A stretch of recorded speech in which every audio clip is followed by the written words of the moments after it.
Dans cette vidéo, nous allons aller à la rencontre d'Anthony, un enseignant pas comme les autres qui lui aussi a lancé un projet entrepreneurial, Meet Tennis, l'application dédiée aux enseignants de la petite balle jaune.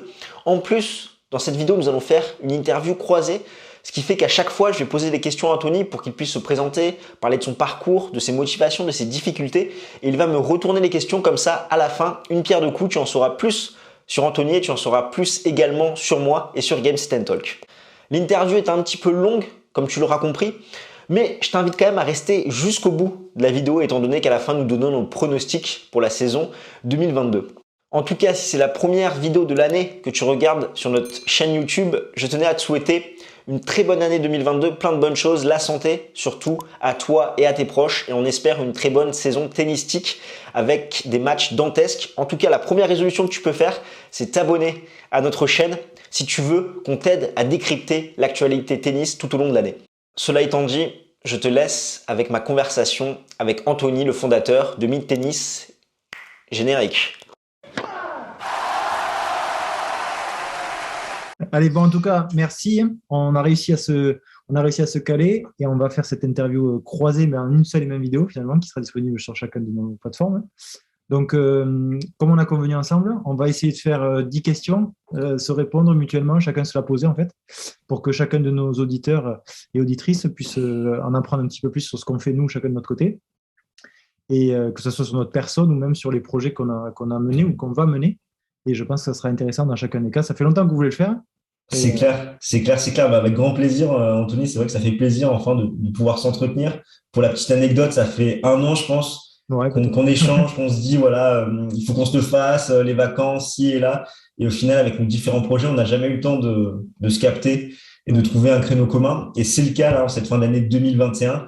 Donc ça va être super de pouvoir répondre mutuellement à ces questions et de se connaître et que les auditeurs apprennent à te connaître, me connaissent un peu plus aussi pour ceux qui ne me connaissent pas forcément. Oui. Donc, on va commencer tout de suite. Est-ce que tu peux te présenter ?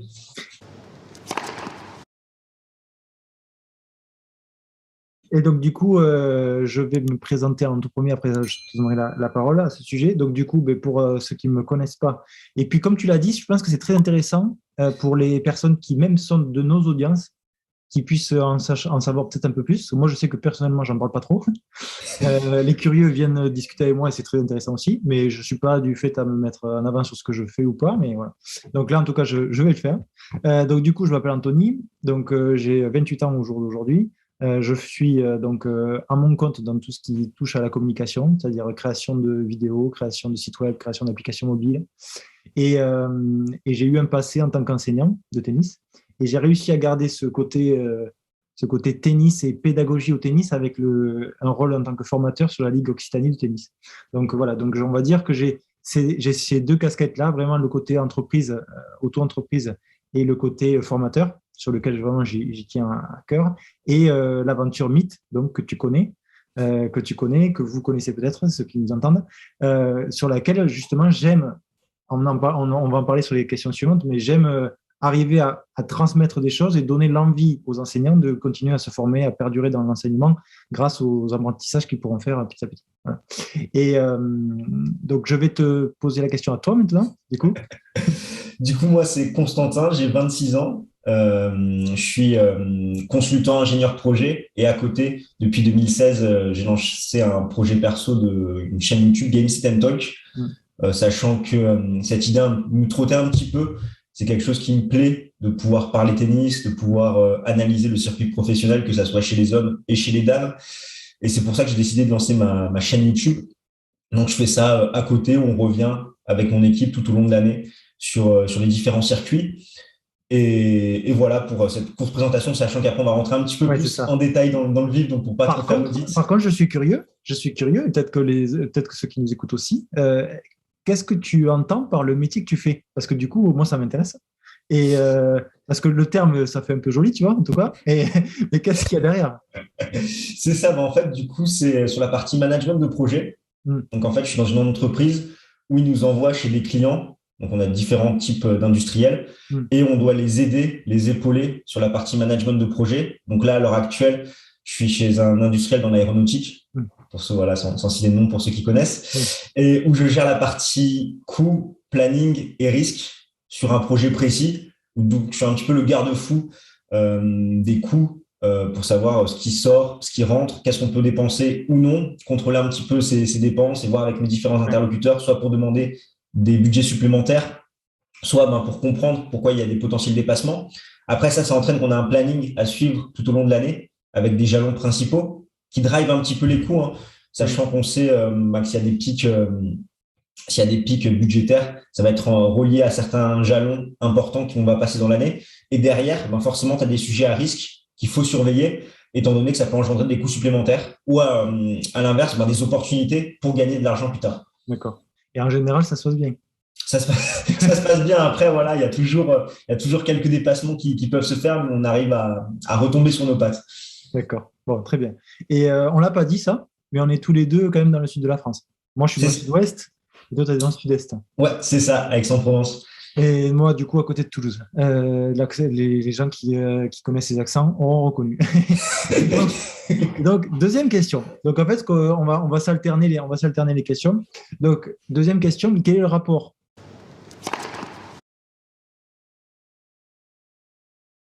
Quel est ton rapport avec le sport pour toi et particulièrement le tennis? Du coup, quand c'est que ça a commencé? Comment tu le vois? Pourquoi tu es allé vers ce sport, etc. Du coup, moi, je suis un grand sportif, comme toi, je suppose, dans la vie de tous les jours. C'est vrai que j'ai eu quelques petits soucis au niveau du genou quand j'étais un peu plus jeune. Donc, c'est vrai que cette période un petit peu d'arrêt, en stand-by, sur pause, où je pouvais pas courir comme je le souhaitais, des sortes de petites fixations rotuliennes, pour ceux également qui connaissent. C'est vrai que c'était un peu frustrant. Et dès que j'ai pu reprendre, vraiment, ça m'a fait le plus grand bien. Ça te permet de te vider la tête, de te défouler, de te dépenser, de décompresser également de ta journée. Après, je suis pas multisport, on va dire. J'aime bien le running, courir, me vider la tête, la marche, etc.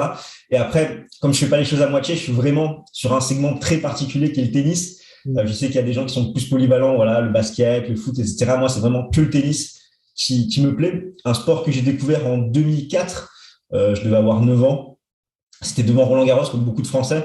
La finale entre Gaudio et Coria, qui a un scénario assez rocambolesque avec une remontada, des crampes de Coria, il choque un petit peu, etc. Et c'est vrai que ça m'a tout de suite interpellé un petit peu le tennis par rapport à cette dimension physique, mentale également qu'il pouvait y avoir. Et ça m'a intrigué. Je me suis dit, c'est intéressant quand même. T'es seul, t'es seul avec ta raquette, etc. T'es confronté à ton adversaire, tu dois trouver des solutions. C'est vraiment quelque chose qui m'a tout de suite plu. Et encore plus, un an après, où j'ai eu un petit coup de cœur pour un joueur qu'on peut voir derrière moi et qu'on peut voir derrière toi aussi, qui s'appelle Rafael Nadal, où vraiment, je suis tombé sous le charme de son style de jeu, de sa mentalité, ce fighting spirit, le fait que sur le terrain, on a l'impression qu'avec lui, surtout dans ses jeunes années, en 2005, quand il triomphe à Roland-Garros, que rien n'est impossible, qu'il peut rattraper toutes les balles.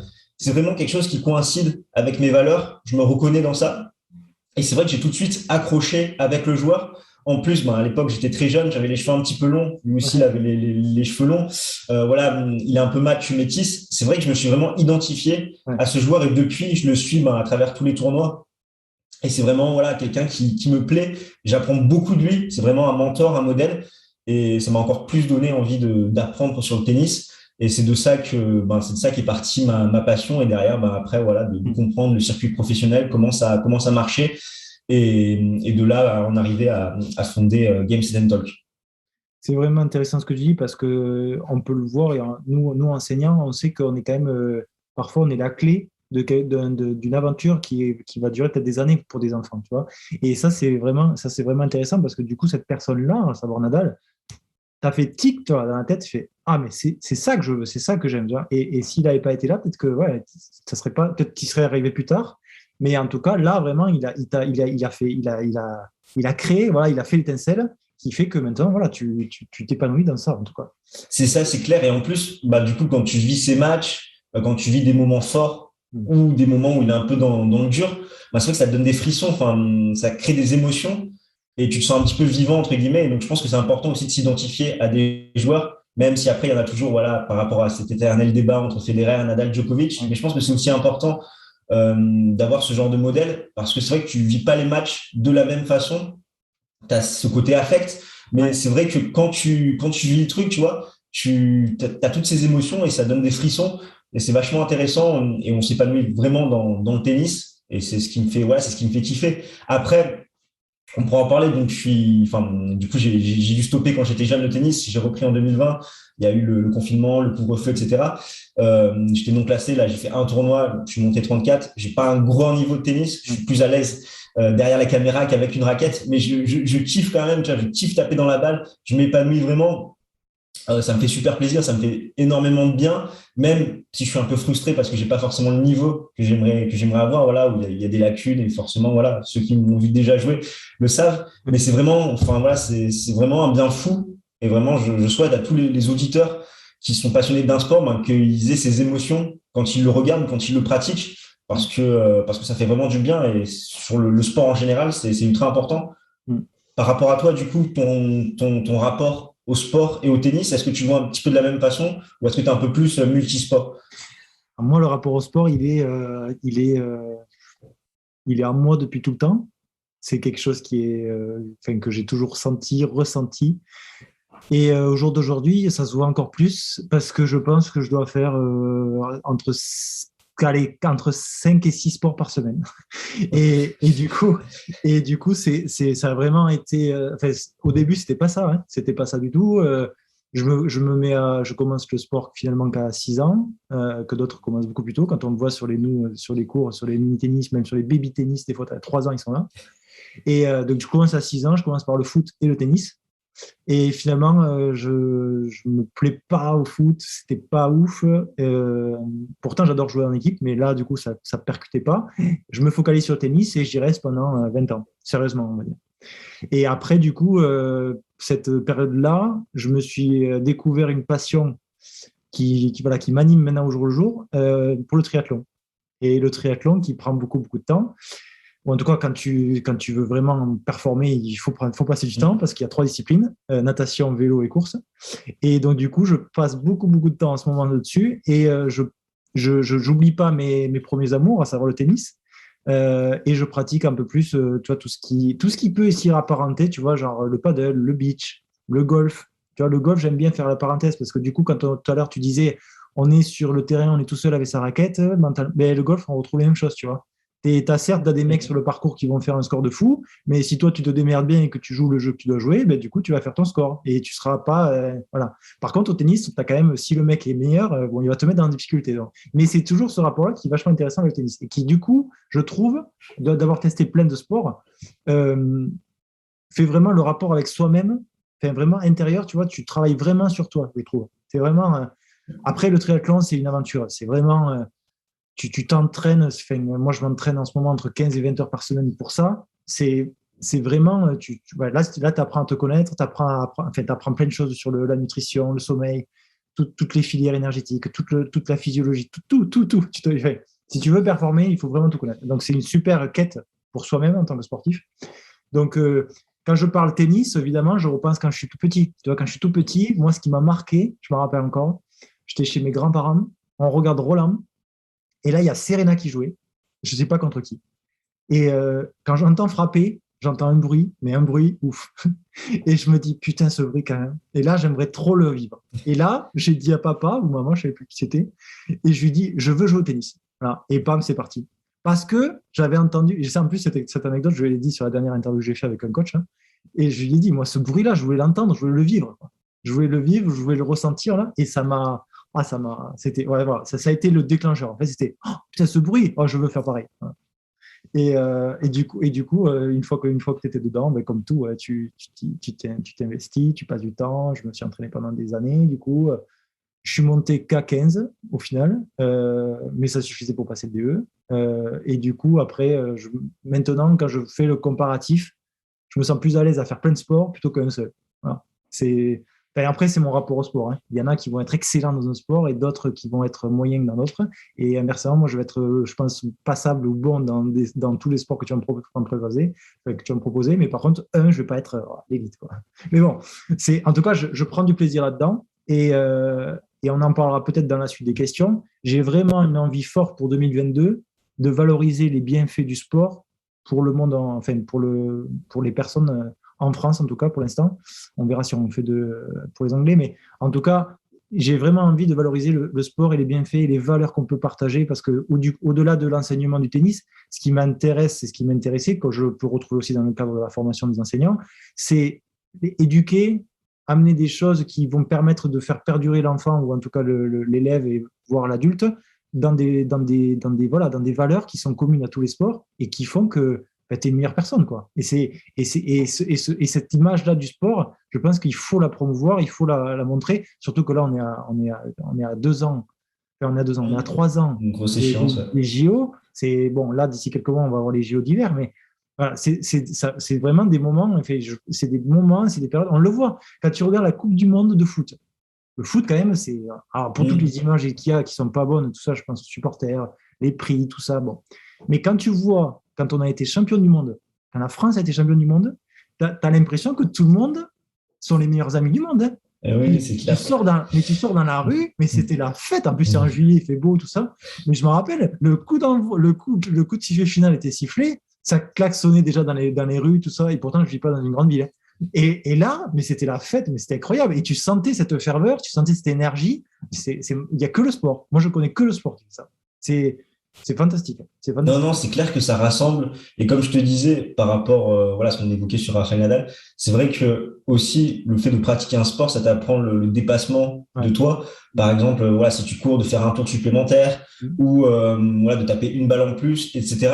Et c'est vraiment des leçons que tu peux appliquer à tous les moments du quotidien, que ça soit sur le plan perso ou le plan professionnel, pour être une meilleure personne, une meilleure version de toi-même. Et c'est là que c'est ultra intéressant. Le sport vis-à-vis de ça, parce que ça t'apprend à te dépasser et du coup tu peux toujours faire mieux dans n'importe quel contexte, te rappeler de ça, tu te dis là j'ai fait mon tour en plus, là je peux rendre ce truc là au boulot, je peux faire ça à côté. Et c'est vrai que c'est vraiment important cette dimension psychologique que ça peut avoir. Parce que souvent, tu vois, moi je le dis souvent, je dis le sport c'est l'école de la vie. Et en fait, des fois on a du mal à montrer, à comprendre ce qu'il y a derrière ou vraiment essayer de percevoir ça. Pour moi, c'est ça. C'est tu fais des choses dans le sport que tu vas pouvoir transposer dans la vie.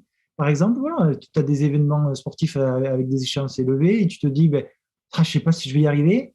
Du coup, peut-être que tu vas avoir la même sensation quand on va te demander de faire une action professionnelle. Tu vas dire, putain, je ne sais pas si je vais y arriver. Et finalement, tu l'as vécu, tu as travaillé pour ça, tu as parcouru du chemin, tu t'es amélioré, tu as testé, tu as échoué, tu as recommencé et petit à petit, du coup, tu réussis. Tu fais, mais c'est vrai que ça m'a fait pareil que pour ça. Ah oui, et du coup, je pense que je peux y arriver. Et etc., etc. Et ça, ça pour moi, c'est ça l'école de la vie. Et en tout cas, le sport, il est pour ça. Mais pareil, tu as des choses que tu réussis professionnellement que tu peux transposer dans le sport. Mais comme le sport, on le fait souvent par passion, tu t'en rends pas compte, tu vois. Et les gens qui arrivent à travailler de leur passion, voilà, c'est encore mieux. Encore mieux. Mais en tout cas, c'est dans le sport que tu vas arriver à créer des choses, que tu vas vouloir te pousser parce que du coup, c'est une passion. Donc, tu ne réfléchis pas en fait. Au boulot, si on te dit, il faut que vous fassiez ça, ça me fait chier de faire ça parce que ce n'est pas une passion, des fois. Mais si c'est le cas, tu vois, tu le feras facilement. Tu diras, oui, c'est bon, je suis hyper motivé par le projet, je vais faire ça parce que je sais que ça va m'aider pour arriver à ça, etc. Et du coup, tu es aussi dedans, tu vois. Et il y a plein de ponts qui peuvent se faire. Et c'est vraiment, pour moi, c'est vraiment extraordinaire les bienfaits que peut apporter le sport. C'est indéniable. Bon. On est question 2.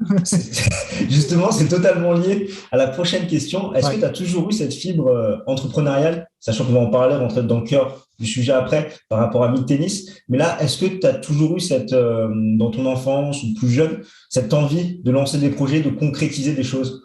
Eh bien, pas du tout. Pas du tout, mais du coup, c'est encore une fois, c'est extraordinaire. Parce que tu vis des choses au fur et à mesure de ta vie et tu les prends ou tu les prends pas. Et j'ai fait beaucoup de travail sur moi, beaucoup de développement personnel, etc. Et du coup, mon discours au jour d'aujourd'hui n'est pas du tout le même que par rapport à avant. Mais on est tous éduqués dans un système, on va dire, où c'est qu'il faut bien faire les choses, il faut être bien diplômé, il faut bien faire tu vois. Et il y en a beaucoup qui se bloquent là-dedans, alors qu'en fait, pas du tout. Mais je dis pas que c'est pas bien. Au contraire, il y en a qui vont faire des trucs super. Mais par contre, je connais l'inverse, mon cas. J'ai eu des études intéressantes, tu vois, un bac scientifique, après des études d'informatique qui, du coup, m'aident pour Meet. Ouais. Mais par contre, dans lesquelles j'étais pas du tout à l'aise, quoi. Et je me dis, mais en fait, ça va pas le faire, quoi. Et finalement, après, je m'en vais au tennis, je passe le DE, ça se passe, je mets un peu de temps quand même à le passer. Et finalement, ça se passe bien. Et après, finalement, il m'arrive des opportunités et de me dire, mais en fait, je pense que tu pourrais créer des trucs. Ah ouais, bon, eh ben, pourquoi pas, tu vois. Et en fait, une fois que tu t'y mets, que tu mets le pied dedans, tu fais, ah ouais, ouais, si, c'est ça qu'il me faut. Si, c'est ça qu'il me faut. Et une fois que tu es dedans, je peux pas, là, je peux plus en sortir, hein. Je peux plus en sortir. Je dis, Alors, par contre, oui, il faut une rigueur, il faut être hyper investi, tu vois, il faut passer du temps. Mais par contre, en fait, d'avoir cette liberté-là et d'avoir ce cadre-là, enfin, c'est génial parce que je pourrais pas faire tout le sport que je fais déjà. Ça serait, enfin, je pourrais, mais ça serait, Pas cette flexibilité, cette souplesse. ah ouais, ça serait très compliqué, surtout que moi, du coup, le travail que je fais, c'est avec un ordi, donc je peux le faire partout en France, partout dans le monde même. Dès que j'ai une connexion Internet, c'est bon. Mais par contre, c'est vraiment quelque chose qui maintenant, je sens que je suis aligné avec ça et je sens que c'est moi, ouais. C'est ma vie, tu vois, j'y suis, quoi. Et du coup, je suis hyper à l'aise et là, je me dis, ouais, tu as trouvé ce qu'il fallait. Par contre, à l'intérieur, du coup, tu as des hauts et des bas et c'est super intéressant. On va en parler à la limite et les projets qui vont venir, mais c'est super intéressant d'être acteur de sa vie. Voilà. Et ça, c'est pareil, c'est des choses qu'on entend, et des fois, on n'y met pas les mots dessus, quoi. Mais là, c'est vraiment acteur, c'est-à-dire que tu fais tes choix, tu fais tes décisions. Parfois, c'est pas facile de prendre des décisions, mais tu arrives à des résultats parce que tu crois en ce que tu fais et finalement, on le voit vite, quoi. Il y a eu des rencontres, j'en parlerai après sur les questions suivantes, mais il y a eu des rencontres il y a 2 ans ou 3 ans. Tu me dis, Anto, tu vas rencontrer telle personne. Je dis, ouais, merci. Hein. Mais c'est bien de croire en moi, merci, mais je pense pas. Et en fait si, c'est non, c'est non. Donc, du coup, et toi? Du coup, moi, par rapport, ouais, j'ai toujours eu cette fibre entrepreneuriale parce que je sais pas si ça joue, mais tu vois, je suis fils unique. Et plus jeune, je sais que sur certaines passions, sur certains jeux que j'avais, pour aller à la rencontre de personnes qui avaient cette même passion que moi, il fallait que je fasse des démarches, entre guillemets, que je crée des choses, par exemple des forums, etc., pour rencontrer du monde. Donc, c'est vrai que je l'ai eu depuis mon plus jeune âge, cette volonté de réunir des personnes autour d'une même passion pour pouvoir partager, pour avoir finalement des personnes avec qui jouer ou qui parlaient de ce sujet en question. Donc, j'ai lancé pas mal de projets divers et variés. Et c'est pour ça que voilà, Games Talk, c'est venu la continuité de tout ça. Je suis un passionné de tennis. Quoi qu'il arrive, j'en parle et j'en parlerai. Donc pourquoi pas partager ça avec d'autres passionnés, confronter également un peu mon analyse avec celle des autres. Et c'est pour ça que voilà, c'était tout à fait logique de lancer la chaîne YouTube. Ça, c'est vachement intéressant le fait que, ouais, en fait, tu as été animé par le fait de vouloir rencontrer des gens pour pouvoir jouer. Et C'est finalement, ça. tu t'es mis dans la démarche d'entreprendre des choses pour arriver à ça. C'est ça en fait. Ah ouais, C'est ça en fait, tu vois, c'est ça, c'est assez trivial entre guillemets, mais voilà, t'es fils unique, tu as un besoin de rencontrer sur n'importe quel sujet, hein, mais des gens pour partager ta passion, pour jouer, si c'est un jeu, etc. Comment tu fais? Du coup, tu mets en place des choses pour créer cette communauté. Et du coup, quand tu es plus jeune, ça passe par des forums, etc. Maintenant, ça passe par la chaîne YouTube pour parler tennis. Mais c'est pour ça que j'ai toujours voulu avoir ça, ça m'a toujours animé, parce que c'était quelque chose d'important pour moi, de par le fait que j'étais fils unique et de pouvoir rencontrer, c'était aussi voilà, le meilleur canal, le meilleur moyen ouais. pour rencontrer des gens passionnés. Et après, ce qui est intéressant aussi, c'est toute cette partie un petit peu stratégique, aussi à réfléchir, tu vois, où tu brainstormes un peu, tu réfléchis un peu sur ton modèle, qu'est-ce que tu veux mettre en place, comment est-ce que tu pourrais toucher telle et telle personne, comment créer un concept original, inédit, parce que potentiellement à côté, il y a des gens qui font la même chose, donc comment te démarquer. Et ça, c'est vraiment des réflexions qui m'intéressent et que j'aime beaucoup mettre en place pour pouvoir réfléchir voilà, à l'avenir. Et même après, on peut en parler sur Games Talk, mais pour toujours évoluer, pour pas rester dans son petit plafond de verre, pour essayer de passer à l'étape au-dessus.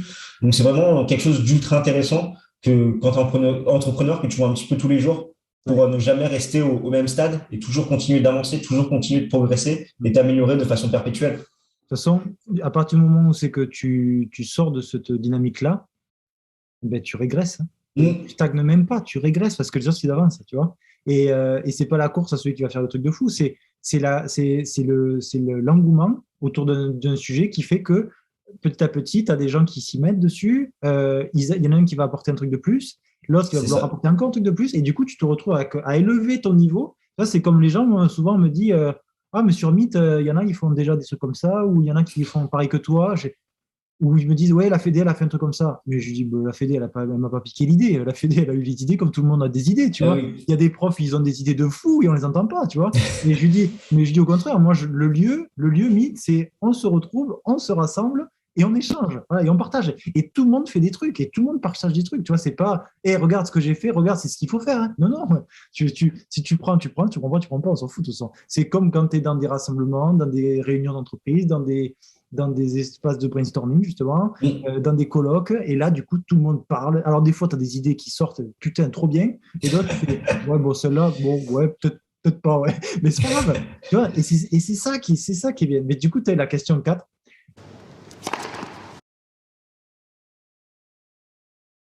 Du coup, qu'est-ce qui t'a poussé, motivé, on en a parlé déjà un petit peu, mais qu'est-ce qui t'a poussé, motivé justement à faire ce projet-là, de mener à bien ce projet-là? Bah, du coup, comme on l'a dit précédemment, depuis mon plus jeune âge, depuis que j'ai 9 ans, je suis un passionné de tennis. Ouais. C'est vrai que bah, plus j'ai grandi, plus j'ai voulu, entre guillemets, évacuer cette frustration au fait que je pouvais pas forcément jouer par rapport à mes petits soucis au genou et que j'avais peut-être pas forcément le niveau adéquat. Euh, j'ai essayé d'avoir des expériences dans le tennis, que ce soit en tant que rédacteur pour rédiger des articles ou sur des formats podcast, sur des web radios. Hmm. C'est vrai que je me retrouvais un petit peu moins sur la partie rédaction. Je trouve que ça s'y prête pas forcément, tu vois, une analyse pure. Je préfère en parler de vive voix. Et le format podcast, c'est là que j'ai compris que c'était pas mal du tout de pouvoir échanger, de pouvoir débattre. Et du coup, en 2016, bah, une idée a germé dans ma tête, celle de créer un média sur lequel je pourrais parler librement de ma passion, le tennis. Et c'est ainsi qu'est né Games Talk, où avec mon équipe, tu vois, on a pour but de promouvoir ce sport en France à travers des thématiques variées. Donc, que ça soit des reviews de matchs, des previews de matchs, parler des tirages au sort et parler un petit peu de ce qui se fait sur le circuit professionnel, mais également de recevoir des invités, des acteurs qui touchent de près ou de loin au tennis. Surtout que pour revenir un peu dans le contexte, en 2016, il n'y avait personne sur YouTube en France qui parlait tennis, en tout cas de l'actualité pure. Bien sûr, tu avais les chaînes pour t'apprendre voilà, à faire un service, un coup droit, t'améliorer sur la pratique pure. Mais sur l'actualité, tu n'avais rien. Tu avais Benoît Mélin et Julien Barlet qui faisaient des lives Facebook. Mais sur YouTube, tu n'avais rien. Donc, c'est vrai qu'on a été la première chaîne francophone sur YouTube à partir voilà, sur l'actualité tennistique. Et c'est vrai que maintenant, voilà, on se régale à décrypter le circuit professionnel. Et tu dis vous, et donc du coup, on n'en a pas parlé pour l'instant, mais du coup, moi je sais que je travaille tout seul, mais je peux m'appuyer sur sur des enseignants super motivés avec qui on partage, on se réunit sur des lives, etc. Mais toi, du coup, vous êtes plusieurs. C'est ça, il y a eu plusieurs équipes en fait.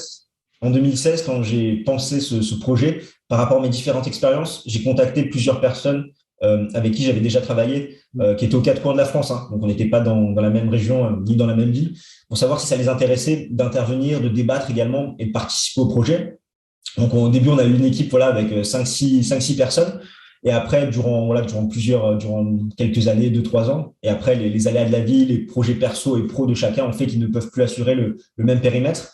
Cette année, j'étais encore avec deux chroniqueurs, donc Ben et Amine. Après, voilà, en fonction de la partie pro, de la partie aussi sur les études, qui fait que tu peux pas forcément assurer la même chose en 2022. C'est pour ça que j'ai lancé un recrutement sur cette fin de saison 2021, où du coup, on verra de nouveaux chroniqueurs en 2022 pour m'accompagner avec moi sur Games Talk et sur cette couverture de l'actualité. Parce que l'autre motivation également, c'est de pouvoir un peu confronter, comme je te disais, mon analyse, cette certaine expertise que j'ai à celle des autres pour justement progresser sur cette analyse, sur mes connaissances du tennis, parce que c'est vachement intéressant. Et je pense que nos auditeurs viennent chercher ça, tu vois, ils viennent voir si leur analyse est en phase avec la nôtre, si au contraire, ils ont des endroits où ils sont pas tout à fait d'accord pour justement essayer de comprendre tel joueur, son style de jeu, tel joueur, qu'est-ce qu'il peut mettre en place, etc. Et comme ça, les deux personnes grandissent ensemble.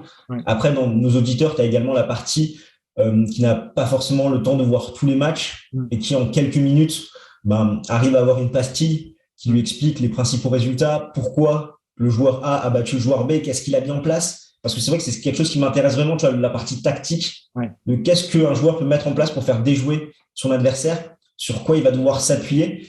Et c'est notamment dans notre partie preview. Donc là, on parle d'avant-match. On présente une affiche, on l'analyse en long, en large, en travers.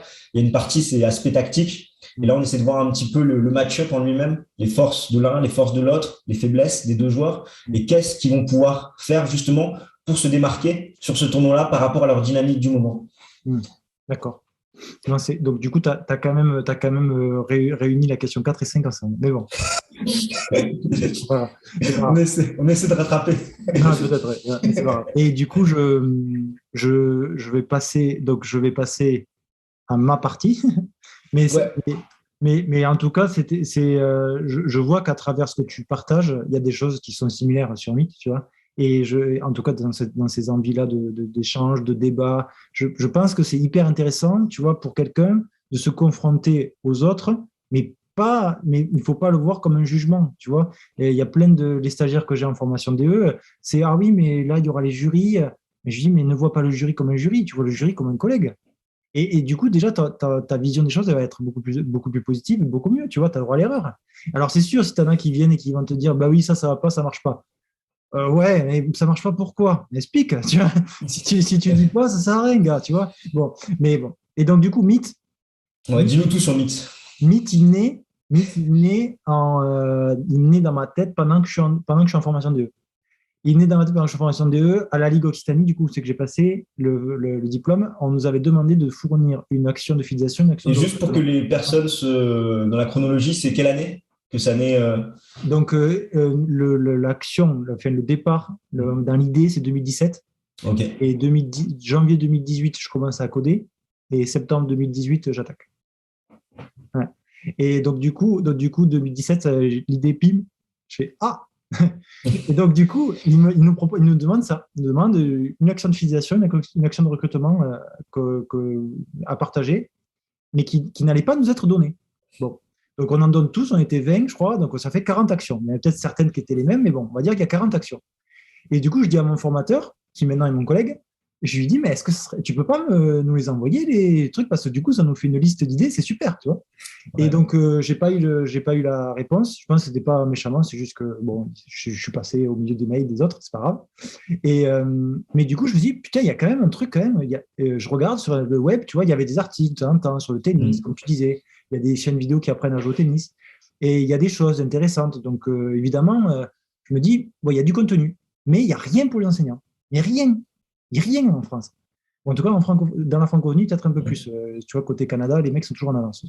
Et du coup, je me dis, tu as un truc à faire. Anto, toi, tu as une petite expérience sur le web avec tes formations en licence d'informatique.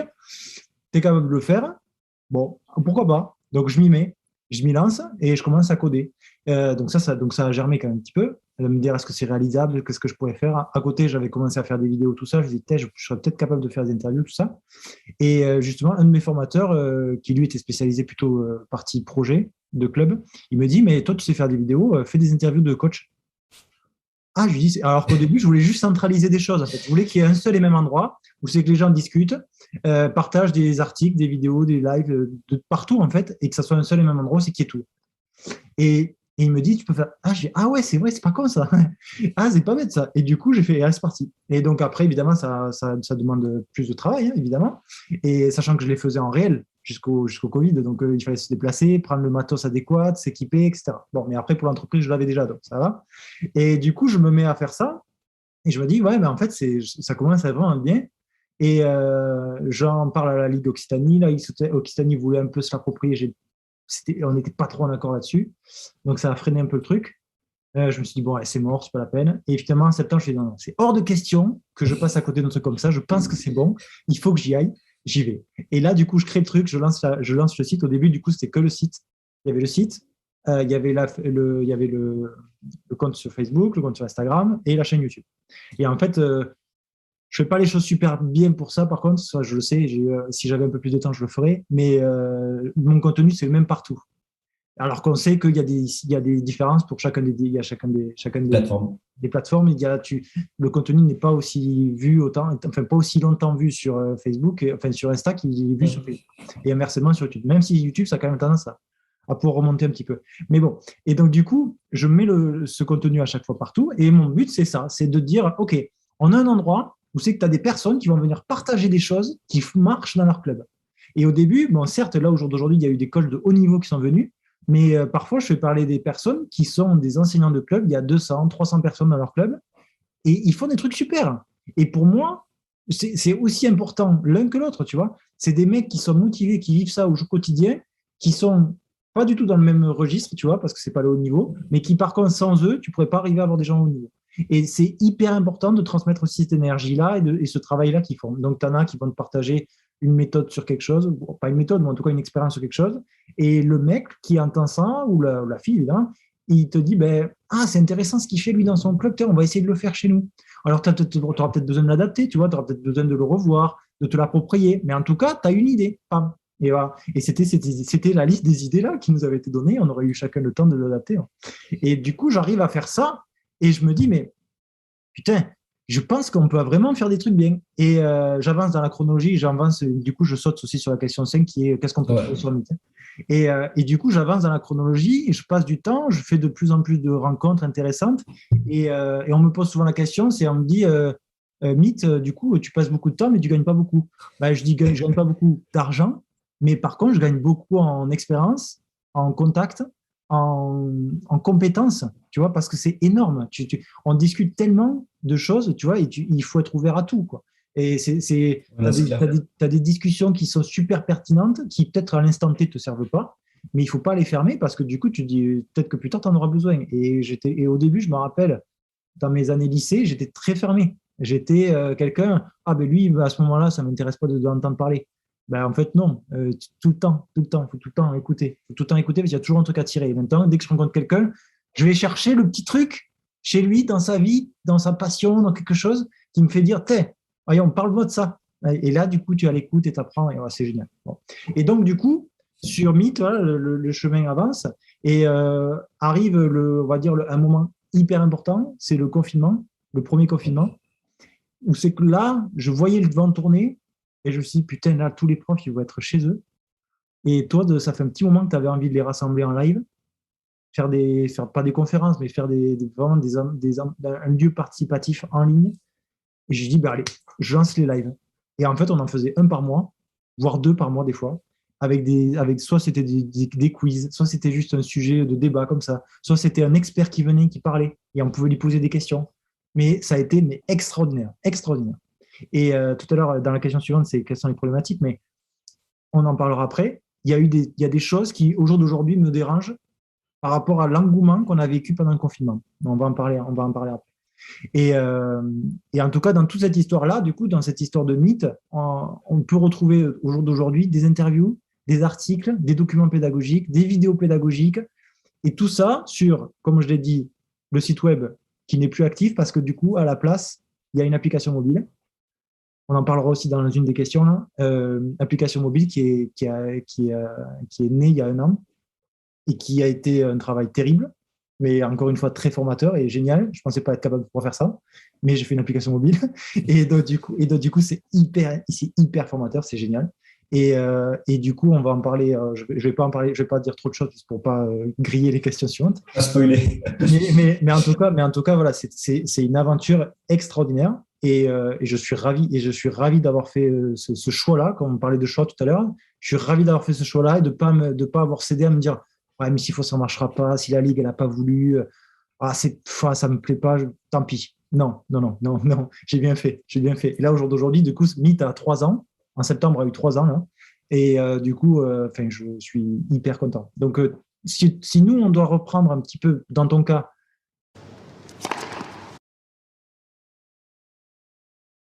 qu'est-ce que peuvent retrouver les auditeurs sur Game Set & Talk avant de passer à la question suivante?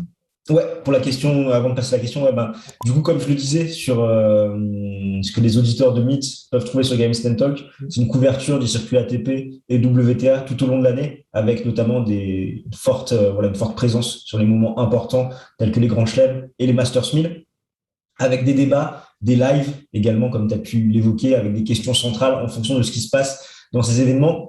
Également, des interviews d'acteurs qui touchent de près ou de loin au monde du tennis, comme on est en train de le faire en ce moment.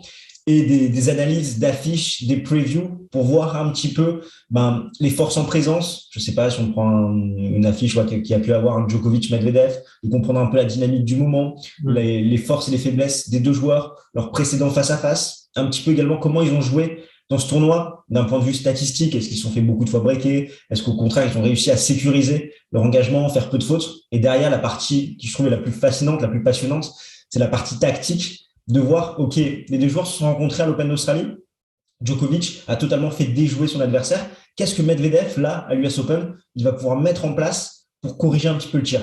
Et c'est ça qui est ultra intéressant à creuser, se mettre un peu dans la place du coach, de voir qu'est-ce qu'il aurait pu aiguiller, qu'est-ce qu'il aurait pu faire mieux pour contrer l'offensive de Novak Djokovic, et ce qu'il a parfaitement réussi à faire d'ailleurs à New York. Et derrière, reblotte à Paris-Bercy. OK, qu'est-ce que Djokovic va pouvoir mettre en place dans le service volé qu'il a magnifiquement fait? C'est ultra intéressant, notamment, on a la chance d'avoir certains match-up qui apportent des points de vue tactiques assez intéressants. Certes, cette année, il y en a qui ont manqué comme Thiem, Nadal et Federer, qui permettent également d'avoir de super match-up entre les membres du top 10. Mais là, par exemple, un Djokovic-Medvedev, c'est ultra intéressant. Donc, au final, qu'est-ce que tes auditeurs peuvent y trouver? C'est un groupe de passionnés qui retrace tout au long de l'année l'actualité tennistique, que ça soit chez les hommes, chez les dames, avec des analyses, des débats, et également des petites billes tactiques et l'intervention également d'invités sur la partie interview ou également la présentation de nouveaux joueurs qui ont pas mal perfait sur certains tournois. Ouais. Et j'espère que tu as parlé de Hugo Gaston, qui est pas loin de chez nous, qui avait été interviewé. En tout cas, la communauté du coup que représente Meet au jour d'aujourd'hui, c'est à peu près 2800 personnes. Et sur les 2800 personnes, j'espère et je les encourage vivement à venir mettre de l'eau à ton moulin, justement sur cette partie-là, tactique, et même sur d'autres parties, mais en tout cas, venir donner leur regard d'enseignant sur ces vidéos-là, sur ces contenus-là, de façon à ce que ça puisse apporter, et aider l'enseignant lui-même déjà en mettant déjà mettre des mots sur ce qu'on pense, sur ce qu'on voit, c'est pas mal déjà, ça fait un bon travail. Et en plus, d'échanger avec les gens de ta communauté qui, eux, sont peut-être pas du tout coachs, mais qui sont juste joueurs, qui ont quelques appétences et qui, du coup, comprennent certaines choses. Et du coup, tu échanges entre eux. C'est génial. Je trouve ça génial. Et c'est notre métier au quotidien quand on est enseignant. De toute façon, tu parles avec des gens de différents niveaux, avec différents objectifs, différents passés, différentes expériences dans le tennis. Et en fait, le fait de faire ça, tu travailles pour ton quotidien. Donc, c'est clair. Et pareil avec les auditeurs de Game Stand Talk, je sais qu'il y en a certains qui veulent devenir enseignants, ou peut-être qui le sont déjà. Je pense que c'est une mine d'or Meet pour eux, pour qu'ils puissent progresser, pour qu'ils puissent trouver les bonnes clés pour leur évolution et atteindre leur objectif. Ouais. Donc, question 6.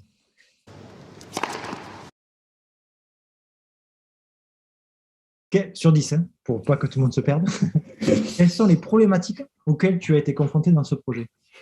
Alors, des problématiques, il y en a eu plusieurs. Et comme tu l'as si bien dit, je pense que le mot est très approprié. C'est une aventure, se lancer dans un tel projet. Donc, forcément, dans une aventure, on va rencontrer des obstacles. Mais c'est ce qui fait la beauté un petit peu de la progression qu'on peut avoir, parce que sans obstacles, si tout est simple, ça n'a pas trop de raison d'être. Donc, au début, quand on s'est lancé quand j'ai eu l'idée du projet, c'est vrai que j'avais jamais fait de montage. Photoshop, j'avais jamais touché non plus. Les réseaux sociaux, je maîtrisais un petit peu, mais c'est vrai que petit à petit, j'ai dû me former dans tout ça, la partie montage, les miniatures sur Photoshop, progresser également sur les réseaux sociaux, notamment Twitter, pour justement avoir une visibilité, qu'on se repère sur les réseaux sociaux, que les gens sachent qui est Game Set Talk, quelle est cette chaîne YouTube qui parle tennis. Et après, on a eu aussi sur le format. Au début, on n'a pas tout de suite montré nos têtes. On était sur un format podcast long où on faisait des émissions d'1 heure, 1 heure et demie, où on revenait en détail sur ce qui s'était passé la semaine d'avant, donc avec une partie pour les hommes, une partie pour les dames. Ça a duré un semestre. Après, sur YouTube, forcément, les gens ils vont pour de la vidéo. Il y a d'autres plateformes pour les podcasts. Et si tu es sur YouTube, tu vas pour la vidéo. Mais on a continué sur un podcast un peu plus court sur la fin d'année 2016. Et on est passé à la vidéo qu'en début 2017, donc pour l'Open d'Australie 2017, avec les grands monuments qu'on a pu avoir, notamment le retour de Roger et de Rafa. Et donc, on est parti sur la vidéo sur ça. Donc, on a mis du temps à se trouver. Et c'est ça qui est intéressant, de ne pas avoir forcément trouvé tout de suite la bonne recette, mais de petit à petit avoir fait des tests pour voir ce qui marchait, ce qui au contraire ne marchait pas, ce qui était plus confort pour certains chroniqueurs, qu'est-ce qu'il était pour d'autres. Et c'est toujours pareil en 2020, donc où il y a eu le confinement, etc. On a vu que le système de preview marchait très bien. Donc l'analyse d'avant-match, parce que t'as un peu plusieurs pics. T'as les gens qui sont hypés par le match avant, pendant. Ils vont aussi aller voir ta vidéo et après, pour voir si tu as eu raison ou non, ils vont également aller la regarder. Donc, c'est vrai que ça a pas mal marché et on a recentré un petit peu le modèle sur ça en 2021.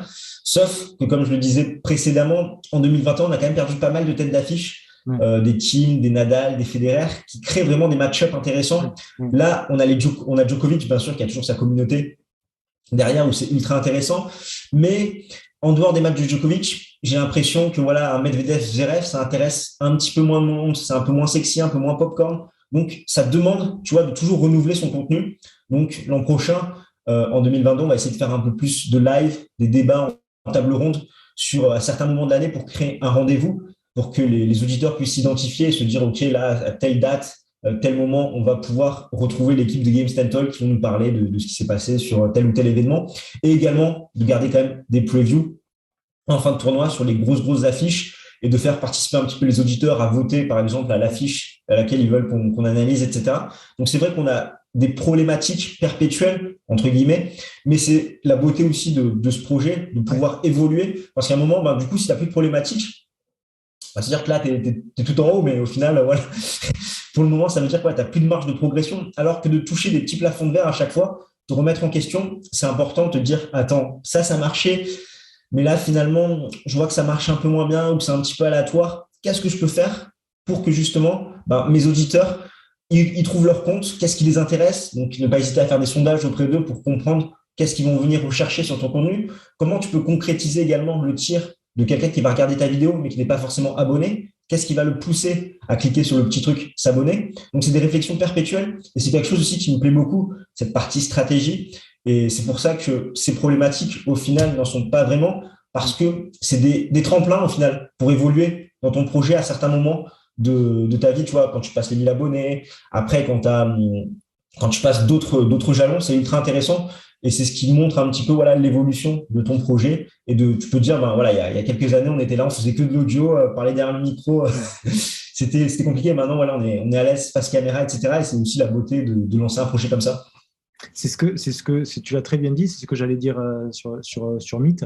C'est les problématiques en fait n'en sont pas. C'est juste des étapes dans l'aventure en fait. Et justement, s'il y en avait pas, c'est qu'il y a un pépin quoi. Tu vois, c'est pas possible. C'est ça. Donc, il faut qu'il y en ait, et c'est elle qui te montre. Ah oui, ça il faut revoir. Et du coup, celle que je voulais pas évoquer juste avant, c'était. On a eu un confinement où c'est que beaucoup de personnes se sont investies. On avait des lives, on est monté à plus de 100 personnes, donc c'était quand même énorme. Je ne sais pas s'il y avait quand je vois des lives qui avaient été instaurés par la Fédé, on était une cinquantaine d'enseignants pour la Fédé. Ouais. Et là, je vois que nous, on était 100. J'ai dit, mais attends, mais il est où le problème là? J'ai dit, bon, bref. Et du coup, je me suis dit, c'est super, c'est en train de prendre le truc. Là, vraiment, je maintiens le travail. Du coup, ça prenait du temps. Il fallait que je prépare des choses, que je trouve des contacts intéressants, etc. Ça, c'est le travail de l'ombre qu'on ne voit pas, mais il y en a. Et du coup, ce travail-là, je me dis, tu travailles en tout, mais ça paye. Hein. Les mecs, ça débat bien, ça échange. Les mecs, ils gardent des contacts, ils apprennent, etc. J'étais super. Bon. Et au fur et à mesure, petit à petit, la vie est redevenue un peu plus normale. Et les mecs sont ressortis travailler. Logique. Oui, logique. Mais ils ont perdu, mais pas tous, hein, mais en majorité quand même, ils ont perdu le rythme de Meet, tu vois. Donc, on se retrouve à 10, 20, je ne vais même pas dire 30, parce que je n'ai jamais vu un live depuis à 30 personnes. Et du coup, pourtant, c'est les mêmes horaires, hein, je n'ai rien changé. Et je me dis, c'est dommage. Tu vois, c'est dommage d'avoir entrepris quelque chose, d'avoir vécu des trucs et d'avoir appris des choses. Certes, tu ne pouvais pas travailler, donc tu pouvais faire ça. Mais pourquoi ne pas le faire perdurer? Alors, si c'est parce que, du coup, tu as le travail qui reprend, ça te prend beaucoup de temps, ok. Les gens continuent quand même à consommer les vidéos de Meet. Hein, tu vois, je vois que c'est écouté sur les podcasts, je vois qu'il y a du passage sur l'application. Super. Mais du coup, ce petit manque d'interaction, tu vois, même sur les plateformes, Facebook, Insta, pour le nombre de personnes qui voient les choses, il y a très peu qui vont réagir, qui vont partager, qui vont commenter.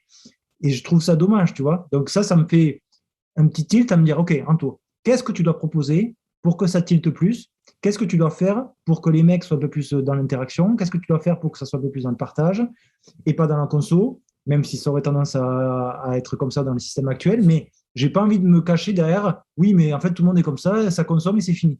Non, non, non, non. Ça, c'est les gens qui abandonnent. Non, moi, j'abandonne pas. Je veux faire bouger les mecs qui ne veulent pas se bouger, tu vois.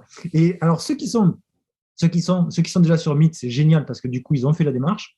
Mais j'en parle souvent avec les mecs que j'interviewe. Je leur dis, mais moi, j'ai envie d'aller choper les mecs qui sont pas sur Meet. Tu vois, c'est les profs qui travaillent, mais qui sont pas sur Meet parce qu'ils n'ont peut-être pas vu l'intérêt que ça avait de venir partager, de discuter, tout ça. Même si, j'en suis convaincu, c'est tous des mecs qui ont été formés à ODE. Donc, ils ont vécu une année de formation à 10, 15 personnes, 15-20 personnes. Du coup, ils savent ce que c'est. Ils savent que c'est important. Ils savent que c'est super bien. À part s'ils sont devenus aigris dans leur petit club, c'est pas possible. Tu vois, c'est pas possible. Alors peut-être qu'ils sont pas du tout à l'aise avec les nouvelles technologies, peut-être qu'ils sont pas du tout, ils ont pas du tout envie. Ok, mais j'ai envie de comprendre pourquoi. Bon, après, ça sera la question suivante, peut-être, oui, c'est la question suivante, sur tout ce qui est les objectifs court terme et long terme. Mais en tout cas, j'ai envie de faire des actions en ce sens, tu vois, de faire bouger tout ça. Et c'est vraiment, et voilà, c'est pas se renier à se dire, bah non, c'est bon, c'est mort, les mecs, ça consomme et c'est fini. Non, non, c'est Anto, bouge-toi le cul et trouve le moyen de les faire bouger, de les faire discuter. Et là, pour moi, là, au jour d'aujourd'hui, c'est la plus grosse problématique. Hein. C'est ce qui en tout cas, c'est ce sur quoi je veux travailler. Tu vois, c'est du contenu qui va être différé. Tu vois, là, il n'y a pas longtemps, je sais pas, peut-être que ça fait 3-4 mois que j'ai lancé les mèmes. Là, on voit des mèmes un peu partout sur divers sujets. Il n'y en avait pas pour l'enseignant du tennis. Donc, du coup, je me suis dit, bah, je vais en faire un. Du coup, ça réagit un peu plus, tu vois. Donc, je vois que je suis un peu sur la voie. Parce que les mecs, ça les fait rire. Ils s'associent, tu vois, ils s'identifient. Ils disent, ah ouais, putain, c'est vrai que ça m'arrive. Ah oui, ça m'arrive. Ah oui, moi, c'est toujours pareil. Et voilà. Et là, du coup, ça réagit un petit peu plus. Ça partage, ça commente. Et du coup, je fais, ah, OK, là, on tient un truc. Mais c'est que sur ce truc-là. Donc, après, il va falloir faire pareil sur l'interview, faire pareil sur les lives, faire pareil. Mais voilà, petit à petit. Je ne peux pas faire tout le temps, c'est pas possible. Mais en tout cas, voilà, j'ai à cœur de faire bouger en ce sens.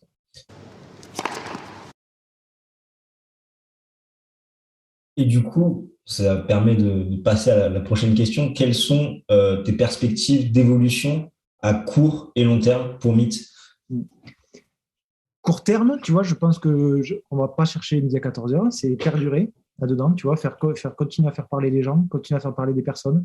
Tu vois, j'ai lancé il y a quelques, ça doit faire, c'était dans l'année, je pense que les premières interviews francophonie sont arrivées, et je trouve que c'est super intéressant. Tu vois, c'est d'aller écouter des profs qui sont partis de France et qui nous racontent un peu de comment est vue la France dans ces pays où c'est qu'ils sont allés, comment on travaille là-bas. Tu vois, j'ai l'exemple du Canada, un mec qui est parti qui était pas loin de chez toi, qui était à Aix, je crois, et qui est parti enseigner au Canada. Et du coup, il nous parle de comment ça se passe là-bas, comment est la formation. Et c'est souvent ces questions-là, c'est comment est perçu le diplôme français, comment on se forme là-bas, comment on devient enseignant, et comment est ta vie là-bas, voilà, comment c'est organisé. Tu vois, donc, et je trouve que c'est super intéressant d'échanger avec des personnes qui sont parties, qui peuvent faire la comparaison et essayer à nous aussi d'aller voir et se dire, OK, qu'est-ce que je pourrais prendre, qu'est-ce que je pourrais imaginer utiliser que font eux là-bas, tu vois. Et il y a un truc qui m'a marqué, moi vraiment, Meet, c'est l'idée, c'est la formation continue, c'est-à-dire tu continues de te former même quand tu es diplômé. Mais là, quand tu regardes les pays anglo-saxons, ils ont tous pas des obligations, mais en tout cas, ils doivent se former pendant l'année, sinon ils n'ont pas le droit d'être prof l'année d'après. Donc ils ont l'obligation de passer des certificats, des actions de formation pendant l'année pour montrer voilà, que tu restes investi, que tu vas avancer, etc. Et je trouve ça génial, tu vois, même si ça ne représente que 1 ou 2 jours, mais c'est être dans l'action, tu vois, être dans l'action de le faire. Et quand on parle de long terme, j'imagine très bien que plus tard, Meet, il y a des formations, c'est déjà le cas, il y a des formations en ligne que je fais pour les enseignants DE en Occitanie, que j'ai transposé, que j'ai transformé pour que ça puisse être accessible à tous en ligne. Et ces formations-là, je me dis, mais si les mecs passent cette formation-là, ben, ils peuvent débarquer dans les clubs en disant, ben, j'ai passé cette formation-là, j'ai écouté cette intervention de telle personne sur Meet.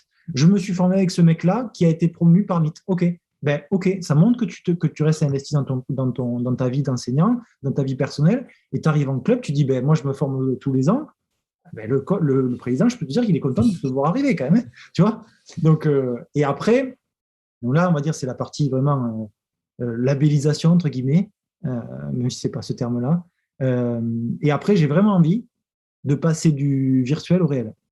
C'est-à-dire que je ne vais pas me cacher derrière le Covid parce que je pense que ça aurait été encore compliqué de le faire cette année. Mais par contre, je pense que dans les années à venir, il va y avoir des rassemblements locaux, Meet. Tu vois, il va y avoir peut-être une sorte de mini-colloque Meet à Toulouse, un mini-colloque à Bordeaux, un mini-colloque à Lyon, tu vois. Et à chaque fois, toutes les personnes qui seront dans la région pourront venir sur ces événements-là et ils auront accès à de la formation d'intervenants qui sont peut-être venus sur Meet ou qui viendront pour l'occasion, tu vois. Et ça sera ce lieu d'échange et de partage entre enseignants qui pourrait être accessible facilement, tu vois, et dans ta région. Déjà que le en ligne, c'est facile, mais bon, rien ne vaut la présence physique, tu vois, c'est indéniable, tu vois. Mais bon, en tout cas, voilà, ça, c'est mes objectifs courts et long terme pour Meet. Peut-être qu'il y en aura d'autres qui vont s'y Ouais, bah oui, ça arrive. Peut-être qu'ils vont s'y tu vois, mais en tout cas, voilà, c'est ce que j'ai en tête au jour d'aujourd'hui. Et donc, vous, de votre côté, qu'est-ce que c'est que ça va être? Alors, bah, du coup, là, à l'heure actuelle, on est à 6 000 abonnés sur YouTube. Donc, forcément, il va y avoir cet objectif de se rapprocher des 10 000 abonnés. Donc, ça va être un des objectifs. Qu'est-ce qu'on va mettre en place pour y arriver? Donc, forcément, un nouveau planning éditorial, entre guillemets, comme on parlait, à repenser un petit peu le modèle des chroniques avec des lives, ce qu'on pourra voir en 2022 avec la nouvelle équipe, en espérant que voilà, cette nouvelle structuration prenne la sauce et qu'on arrive à capter de nouveaux auditeurs, de nouveaux passionnés de tennis. Donc ça, c'est vraiment pour le très court terme, avoir toujours des invités également qui touchent de près ou de loin à la petite balle jaune pour pouvoir partager un petit peu leur expérience, leur parcours, donner des idées également à nos auditeurs. Et sur le long terme, sachant qu'à l'heure actuelle, du coup, c'est un projet à côté, à but non lucratif, que j'ai, comme je l'ai déjà dit, voilà, j'ai un métier à côté. Du coup, le but, ça serait de trouver un modèle économique pour pouvoir, dans plusieurs années, vivre de ma passion et faire voilà, de Games and Talk un média tennis, sachant qu'à l'heure actuelle, voilà, j'ai pas forcément l'idée de comment monétiser tout ça et créer un modèle économique derrière, mais c'est clair qu'à long terme, c'est le rêve de pouvoir que son travail, ça soit sa passion et que finalement, tu te lèves le matin pour analyser du tennis, pour manger du tennis, pour parler tennis et pour en débattre avec d'autres passionnés. Donc, c'est vraiment voilà, ce qu'on peut nous souhaiter en tout cas. C'est ce que je vous souhaite en tout cas. Mais en tout cas, je ne peux pas être mieux placé que de dire qu'il faut faire les choses quand tu les sens, quand tu es aligné avec ce que tu fais, tu as des objectifs, les objectifs, ils vont être atteints. Mais par contre, il ne faut pas être pressé. C'est ça. Parce que c'est quand on est pressé, là c'est un peu de développement personnel, mais quand on est pressé et qu'on veut les choses tout rapidement, c'est pas bon. C'est pas bon, ça n'arrivera pas. Par contre, si tu te laisses le temps, et que tu te dis, OK, je veux atteindre tel objectif, mais par contre, je ne suis pas pressé. Je sais qu'il y aura des étapes intermédiaires, je sais qu'il y aura un processus d'acheminement, et jusqu'à là, voilà, je vais rencontrer des choses, je vais faire des choses, etc. Et j'ai une citation que j'adore dire, c'est ça ne se fera pas en un jour, mais un jour, ça se fera. Et ça, je l'ai appliqué sur tout ce que je faisais, et finalement, avec cet état d'esprit-là, ça s'est fait plus vite que ce que je pensais. mais au début, j'ai pas dit, je veux ça dans un an. Mais par contre, je pense à plein de trucs. Ça peut être matériel, ça peut être professionnel, ça peut être, là, j'ai sous les yeux, j'ai le vélo de triathlon. C'était un truc de fou. Je me disais, mais c'est pas possible. Ce truc-là, ce vélo est magnifique. Je veux absolument un vélo comme ça. Finalement, en 3-4 mois, il y a eu des choses qui se sont débloquées. Et là, j'ai fait, oh, je peux le faire, je peux l'avoir. Et là, mais c'était extraordinaire. Et en fait, je m'étais pas donné de deadline. Tu vois, je m'étais dit, un jour, j'aurai un vélo comme ça, c'est trop bien, tu vois. Et en fait, pas du tout. Ça s'est arrivé super vite. Mais, et ça, c'est vraiment, il y a des gens qui vont te dire que tu es un peu allumé quand tu parles comme ça. Mais si vous croyez en tout ça, moi, en tout cas, je suis vachement tout ce qui est destiné, loi de l'attraction, etc. Je suis à donf. Pour autant, je suis pas croyant, mais là, pour ça, je suis hyper croyant. Mais là, tu vois, sur ça, j'adore. Et je sais que ça marche, quoi. Donc, du coup, si toi, en tout cas, tu mets les énergies au bon endroit, positives, avec des objectifs, c'est sûr, ça viendra. C'est sûr. C'est ça, et dans tous les cas, tu vois, c'est mon bébé Games and Talk. Donc, quoi qu'il arrive, je donne tout pour le faire grandir le plus possible. Et après, on verra bien où ça nous mène. Mais c'est vrai que je donne tout. Quand je fais quelque chose, je fais pas les choses à moitié. Et après, toutes les questions d'organisation et d'envie aussi. Et quand tu as l'envie, derrière, forcément, comme tu dis, il faut croire en cette destinée, les résultats arriveront tôt ou tard. Mais en attendant, il faut tout donner pour donner le meilleur du projet et pouvoir constamment évoluer. Et à la fin, ben, on verra bien. Avant de passer à la question suivante, sur la partie voilà, croyance, pas être pressé, tout ça, l'interview que j'avais fait avec Frédéric Fontan, l'entraîneur de Félix Auger, Aliassime, il me disait il faut faire confiance au processus. Il faut faire confiance au processus. Et il dit oui, Félix, tout le monde veut que Félix gagne un grand chelem. Oui, oui, mais faites confiance au processus. Ça va arriver. Voilà. Mais il faut pas. Mais il y en a qui disent oui, alors est-ce que 2022, ça va être l'année de Félix? Est-ce que 2022, ça va être Félix qui va gagner tel grand chelem?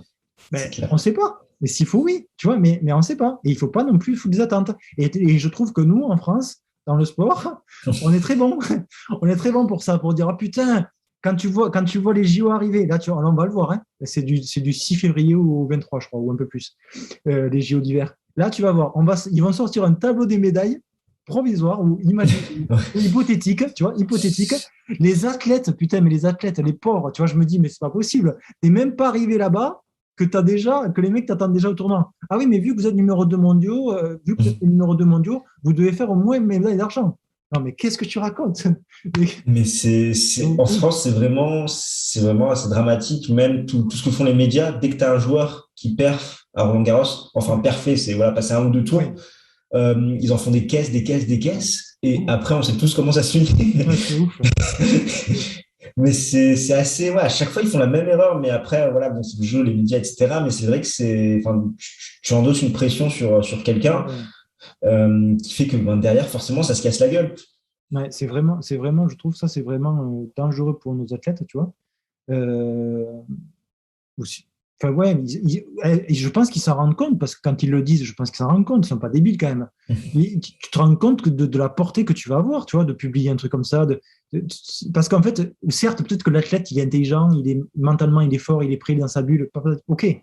Mais tous les gens qui lisent ça comme ça, qui voient le truc, qui fait ah oui, mais c'est vrai, putain, lui, il est vraiment bon. Hein. Ah oui, mais peut-être, ouais, il devrait gagner. Hein. Tu vois, Hugo Gaston, il fait un truc super, mais c'était super, ok. Ben, du coup, l'année d'après, putain, il était attendu tournant, quoi. Et j'ai pas eu l'occasion je l'ai croisé mais à la Ligue, mais j'ai pas eu l'occasion d'en discuter avec lui, et puis j'aime pas trop aborder ces sujets-là. Mais je me dis, mais putain, mais c'est dramatique, tu vois. Tu te dis, putain, le mec, il a fait 8e, cette année, il faut qu'il fasse 8e, parce que sinon, il est nul. Mais pas du tout, tu vois. C'est incroyable, incroyable. Tu vois. Mais bon, ça fait partie du rôle éducatif que nous, on a aussi C'est ça. sur des médias comme ça. Et même les enseignants, tu vois, au quotidien, avec les parents, souvent on entend dire que oui, les parents ils sont chiants, mais les parents, est-ce que tu les as éduqués aussi bien que tu as éduqué les petits? Non, tu vois. Donc tu peux pas en attendre autant du parent que du petit, parce que le parent, du coup, il n'est pas éduqué. Donc il faut l'éduquer dans le sport. S'il connaît déjà, bon, ok. Mais s'il connaît pas, tu vois, s'il connaît pas les ficelles du tennis, s'il comprend pas comment ça marche, tu vois. Moi, je me rappelle des trucs, des fois, tu avais des gens qui venaient nous voir jouer en match par équipe, et double faute, pam, ça applaudit. Tu as l'impression que tu étais un cours de tennis, quoi. Et en fait, je dis, mais non, il ne faut pas faire ça. Ah bon? Et tu expliques pourquoi, c'est bon, c'est fini, tu vois. Mais c'est ouf, hein. Ça, c'est des trucs. Bon. Alors, question suivante. 8 sur 10. 8 sur 10. Quel est l'accomplissement dont tu es le plus fier? Bah avec la chaîne, je pense que c'est d'être reconnu par mes pairs, entre guillemets, par rapport en tant que média, qu'on reconnaisse dans le domaine du tennis, par rapport à notre expertise, nos analyses, que du coup, derrière, on a une certaine crédibilité qui permet de recevoir des invités, des auteurs, des enseignants également. Et aussi, ben, derrière, où tu as des tournois qui te contactent ben, pour couvrir l'événement. Donc, je me rappelle, en 2018, voilà, on a été contacté à un tournoi pour couvrir l'événement. Quand tu reçois des accréditations, quand tu as des marques également qui te contactent pour que tu puisses parler de leurs produits, que tu puisses faire des tests, les présenter, c'est ultra valorisant. C'est ultra fier pour toi de dire, OK, Games Talk, on a commencé dans nos chambres à parler tennis durant des heures sans vidéo, où on bégayait un petit peu devant la caméra. Et là où on en est arrivé, c'est très motivant et ça donne la niaque pour la suite de se dire ok, ça c'est bon, j'y suis arrivé. Maintenant, derrière, ensuite, il faut que j'atteigne d'autres objectifs, que je progresse continuellement, comme on me disait, pour que le projet puisse s'améliorer et qu'on puisse aller entre guillemets le plus haut possible à travers cette passion et à travers cette chaîne YouTube. Ouais, je suis complètement aligné avec ce que tu dis. Et toi? C'est ce que je vais dire aussi pour Mick, tu vois. Déjà, je vais parler de ma vie en général, tu vois. accomplissement le plus fier, c'est d'avoir fait les choix, comme je disais tout à l'heure, de partir dans cette voie-là, tu vois, entrepreneuriale, et de se dire, ben, ça y est, tu es acteur de ta vie et tu vis ce que tu as envie de vivre. C'est arrivé aussi après un événement dramatique dans ma vie personnelle, mais qui m'ont fait comprendre que la vie, elle peut s'arrêter très tôt, et du coup, tu te dis, OK, bon, fais ce que tu aimes, là. Cherche pas à te faire chier, là. Fais ce que tu aimes. Et donc, du coup, il y a des gens pareils qui n'ont peut-être pas vécu des choses comme ça ou qui en ont vécu et qui comprennent encore plus. Mais du coup, là, je me suis dit, fais la vie que tu as envie de vivre. Et au final, ça, c'est une grande fierté déjà de pouvoir avoir fait ça. Et après, pour Meet, c'est d'avoir réussi au jour d'aujourd'hui, en 3 ans de travail, seul, avec certes, je peux m'appuyer, encore une fois, je le reconnais complètement, je peux m'appuyer sur des enseignants qui étaient motivés, avec qui on a partagé des choses, mais c'était des donnant-donnant, de toute façon, évidemment, chacun s'aide et s'entraide. D'avoir pu faire tout ce travail-là, seul, et d'avoir pu avancer sur des créations, comme je disais tout à l'heure avec l'application mobile. Créer une application mobile, pour moi, c'était de l'ordre de l'impossible. Certes, les outils qu'on a maintenant nous permettent de faire des choses mieux, mais aller sortir une application mobile en 3 mois, pour moi, c'était impensable. Et quand tu t'y mets dedans, tu fais « Ah si, peut-être. Ah, peut-être. » J'ai pas beaucoup dormi pendant 3 mois, mais par contre, une application mobile est sortie. Donc, c'était quand même extraordinaire. Et je me dis, Anto, grâce à ça, tu vas pouvoir impacter les gens. Tu es dans leur poche, tu les aides au quotidien. Tu vois, tous les jours, ils ont un contenu gratuit qui débarque sur l'application. Ils reprennent des choses qui ont déjà été utilisées ou déjà vues, tu vois. Et tous les jours, ils ont un contenu à regarder. Et tous les jours, ils apprennent des choses. Et petit à petit, moi, le but, c'est vraiment de faire prendre conscience que la formation continue est importante, qu'il faut toujours avoir l'envie de progresser, d'avancer, etc., tu vois, de se former. Et quand tu as des mecs qui viennent me voir des retours en visuel, enfin en virtuel ou en réel, et qui me disent « Putain, je me suis formé avec le mec que tu as interviewé, putain, c'était génial », moi, je suis ravi. Je suis ravi que pour l'intervenant, parce que du coup, c'est du donnant-donnant. Donc, lui, il vient gratuitement. Mais à l'inverse, du coup, j'ai promu ce qu'il fait. Et puis pour le prof, quoi, ça y est. Tu vois, j'avais pas encore eu quelqu'un qui m'a dit ça, mais j'espère le vivre. Quelqu'un qui me dit putain, j'avais pas envie de me former, maintenant j'ai envie de me former tout le temps. Voilà. Et s'il faut, c'est déjà le cas, mais en tout cas, je ne l'ai pas entendu. Mais si c'est le cas, enfin, moi, je serais le plus heureux du monde. Tu vois, tu as réussi à faire naître chez quelqu'un, comme ce qu'on disait avec l'enfant, avec le rôle éducatif. Tu fais naître dans le corps de quelqu'un ou dans la tête de quelqu'un, comme tu veux. Moi, pour moi, l'énergie, elle est dans le ventre. Là. Quand tu fais naître chez quelqu'un cette passion-là, ou en tout cas cette idée-là, cette envie-là, ben c'est génial. C'est énorme le pouvoir que tu as. C'est incroyable, tu vois. Et si ça peut, et je sais, parce que je sais que c'est pas simplement pour faire joli, tu vois, de se dire, bah, j'ai réussi à le former. C'est que je sais que ça va faire devenir cette personne une meilleure personne, tu vois. D'être dans cette dynamique-là, de voir se former. Oui, tu participes à l'évolution également de la personne. Ben et au final, tu auras fait partie de sa propre aventure, d'une certaine façon. Ouais. Les mecs qui me disent putain, mais grâce à Meet, j'ai réussi à apprendre ça, je pensais pas que c'était capable, je pouvais faire ça, tout ça. Mais putain, mais c'est trop bien. Mais merci, tu vois. Je dis, mais il me dit non, mais merci à toi. Mais je dis, mais non, on est tous les deux pareils, tu vois. C'est exactement ça qu'il faut, exactement ça. Et surtout de nos jours, c'est que voilà, tu as des profs encore, mais c'est pas que au tennis, là, c'est partout, dans tous les sports dans lesquels je parle, tu as toujours des gens vachement fermés, toujours dans leur truc. Oui, mais ça, c'est parce que j'ai appris ça, j'en suis sûr.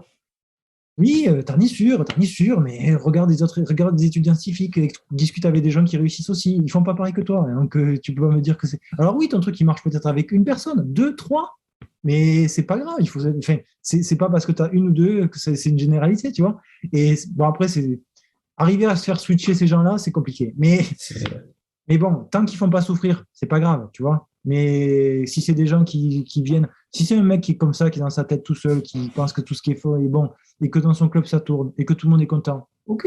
Mais si c'est un mec qui vient cracher sur les autres en disant putain, le mec c'est nul ce qu'il fait, tout ça, ouais, ça va pas. Ça va pas, parce que du coup, laisse faire les gens. Si le mec il veut se former, il se forme. Si le mec il veut tester un truc, il teste. Tu vois, tu as des gens qui vont tester des choses, des trucs qui te paraissent un peu bizarres à premier abord. Tu fais, oh, mais pourquoi il fait ça? C'est pas bon du tout. Mais laisse-le faire, laisse-le tester, tu vois, c'est normal, tu vois.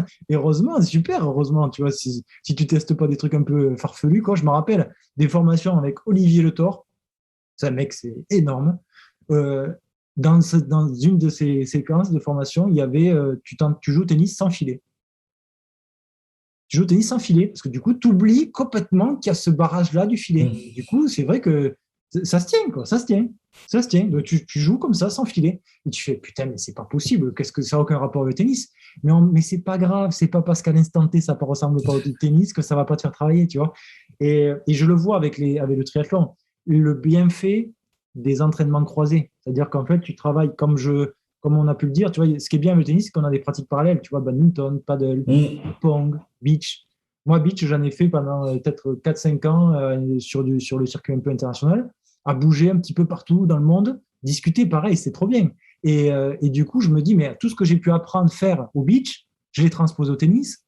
Ce soir, j'ai un tournoi de paddle, ben, je vais faire des trucs de beach, tu vois. Et au final, c'est vachement intéressant, tu vois. Et voilà, le sport en général, c'est se croiser là. En fait, ça revient à ce qu'on disait au début, à savoir que le sport de la vie, enfin, une histoire de vie, et ça te permet d'apprendre des choses à droite, à gauche, que tu relis entre elles, etc. Enfin, c'est génial, c'est génial. C'est pas indépendant l'un de l'autre, quoi, tu vois. Et, Ok. Et du coup, bon, on va pouvoir passer sur nos 2 dernières questions. Donc, si tu es toujours là, l'auditeur là derrière, bravo là, attends, parce que là, il y a des grosses questions qui arrivent, ça va être intéressant. Qu'est-ce qu'Anto pour toi être un bon enseignant de tennis? Quel est son profil type? Là, au montage, tu pourras mettre le sketch des inconnus sur le chasseur. Je pense que je le ferai, ça. D'ailleurs, tu vois, sur YouTube, ils le font pas mal, ça, et je peux que je le fasse. Et du coup, moi, pour moi, un bon enseignant, mais c'est mon avis. Je ne vais pas aller contre Beat, tu vois. C'est le mec qui va se former. Voilà. C'est un mec qui est toujours curieux, qui est toujours en train de chercher, qui est toujours en train de se remettre en question, tu vois. Qui est toujours en train de vouloir apprendre un petit peu plus que la veille, tu vois, et de se dire, putain, hier, je ne savais pas ça. Aujourd'hui, je sais ça parce que j'ai appris ça aujourd'hui, j'ai fait la démarche de faire ça. Ça peut être lire un livre, tu vois, écouter un podcast, discuter avec quelqu'un, regarder une vidéo, tu vois. Et tous les coachs de haut niveau que j'ai eus, tous, hein, mais tous, à chaque fois, ils me sortent ça. Ils me sortent, mais moi, je veux discuter avec lui, tu vois. Là, je reprends l'exemple de Sam Sumik. Il me dit, mais moi, j'ai vu il y a quelques jours, j'ai vu l'interview du préparateur physique de l'équipe de France de rugby. Il me dit, putain, ce mec, il faut que je le rencontre. Mais je prends l'avion, j'ai rien à foutre. Il me dit, j'ai rien à foutre. Je prends l'avion, je veux le voir. Tu vois. Mais le mec, tu vois, pourtant, tu te dis, mais attends, ça me suffit quand même. C'est waouh, tu vois. Moi, quand j'étais enseignant, même pas, même quand quand je commençais à enseigner, on va dire, je voyais Sam Sumik, c'était putain, Sam, quoi. Sam, quoi. Et là, tu fais, oh, et quand tu l'as au téléphone, tu fais, ah putain, mais c'est un homme extraordinaire, tu vois. Et tu fais, mais oh là là, et il me racontait des soirées à passer avec d'autres entraîneurs. Il faisait que discuter, mais de tout et de rien. Mais c'est, tu vois, et il va à la rencontre, il va chercher. Ouais, pour moi, c'est ça les meilleurs enseignants, tu vois. C'est le mec qui est toujours en train de vouloir avancer, etc. Mais après, c'est le bon enseignant, mais c'est la bonne personne en général, hein. Le mec qui veut avancer. Oui, bah oui, c'est clair, hein. C'est partout pareil. Et donc, mais on va rester quand même sur cette question-là du bon enseignant. Toi, du coup, avec ton expérience quand même en tant que joueur, qu'est-ce que pour moi le bon enseignant? Bah, du coup, le bon enseignant, pour moi, c'est quelqu'un qui comprend son joueur, qui va comprendre ses problématiques, qui va réussir à voir aussi ses axes d'amélioration, ses points forts, et lui proposer des exercices adaptés pour corriger potentiellement là où il y a des petites failles, où là il peut s'améliorer, que ce soit des exercices ludiques ou non, qui derrière, bah, la finalité, c'est que son joueur progresse et arrive à faire ces choses qu'il n'arrivait pas forcément. Tu vois, à mon niveau, tu vois, par exemple, typiquement le service. Au niveau le service, qui est quelque chose d'ultra aléatoire, quand tu joues entre non classés, etc., où finalement c'est plus un désavantage qu'autre chose, où il y a quand même une certaine synchronisation à avoir par rapport au lancer de balle aussi, où c'est assez complexe. C'est vrai qu'un bon coach, ben, typiquement, tu vois, il va voir son joueur, il va voir ce qu'il fait, il va lui filmer pour qu'il voit une dizaine de services, etc. Et lui proposer des petits exercices pour corriger son lancer, pour sa synchronisation entre l'avant et l'arrière, également son impulsion sur le bas du corps, etc. Pour que mis bout à bout, ben, finalement, derrière, il arrive à passer plus de premières. Petit à petit, il arrive à trouver la puissance nécessaire et que derrière, ben, ses balles fassent mal. Voilà, c'est un exemple sur le service parce que c'est vrai que c'est quelque chose sur le circuit très, très amateur qui est problématique. Mais pour moi, c'est vraiment ça. Un bon enseignant, un bon coach, c'est vraiment comprendre, s'adapter en permanence jusqu'à ce que son joueur arrive à son objectif. D'où l'intérêt de vraiment s'intéresser à son joueur. Là, aujourd'hui, dans la vidéo qui est sortie aujourd'hui, mais après notre interview va sortir beaucoup plus tard, mais là, l'interview qui sort aujourd'hui sur Meet, c'est avec Hervé Romain, le coach de Carole Monet. On parle justement de ce côté s'intéresser aux joueurs, communiquer avec lui. Voilà. Et ça, c'est hyper important parce que, et je le retrouve moi dans le monde entrepreneurial. Quand je discute avec un client, je ne suis pas là à vouloir vendre absolument une formation de communication ou une vidéo ou un site web ou une application. Tu vois, je vais lui dire, OK, qu'est-ce que tu fais dans ton travail? OK, qu'est-ce que tu as besoin pour ça? Et là, il te dit, ouais, moi j'ai ça, j'ai cette problématique-là. OK, ben, je dis, ben, moi, ce que je peux te proposer, c'est ça. Est-ce que ça te va? Ouais, OK, ça. Ah, je vois bien. Ah oui, c'est vrai, ça pourrait bien correspondre. OK. Et en fait, je ne lui ai peut-être pas vendu le truc le plus cher que j'ai, tu vois. Mais au final, je suis aligné avec Il propose une solution adaptée. Voilà, exactement. Et il y a des clients, tu vois, quand j'ai commencé à créer des applications mobiles, je disais, ça serait bien qu'on fasse une application mobile. Ben, je dis, moi, honnêtement, je pense que toi, tu n'en as pas besoin. Je pense que, tu vois, je pense qu'on n'a pas besoin. Je lui dis, dans ton cas, ça, c'est un petit truc local, il n'y a pas besoin.